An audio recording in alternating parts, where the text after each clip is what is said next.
చాలామంది మేడం మీ ప్రాపర్ ఎక్కడ అని అడుగుతున్నారు. మాది ప్రాపర్ వచ్చేసి శ్రీకాకుళం.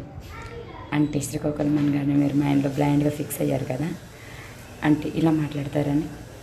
వాళ్ళకి వంట బాగున్నవేటే, ఎప్పుడు వెళ్ళిపోచ్చినవే, బాగా బలిసినవే, మీ ఆయన బాగా పెడుతున్నట్టున్నాడు, పిల్లలు అందరూ బాగున్నారా, ఏటి ఎలాగైపోయినావు కర్రీగా, దేశమే లేదో తీరు వచ్చేస్తాం అనుకో, తీరు లేదు పాడు లేదే, ఎక్కడ ఉన్నప్పుడే బాగుండేదానివే అనే వంటకనా.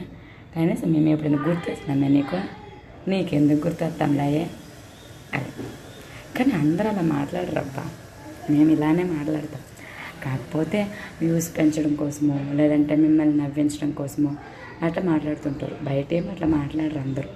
అర్థమైందా? అదే యాస వస్తుంది అని ఫిక్స్ అవ్వకండి. ఇలానే మాట్లాడుకుంటాం. ఏదో వ్యూస్ కోసం మీకు నవ్వించడం కోసం అట్లా పాటలు పాడుతున్నారు అందరూ, అంతే.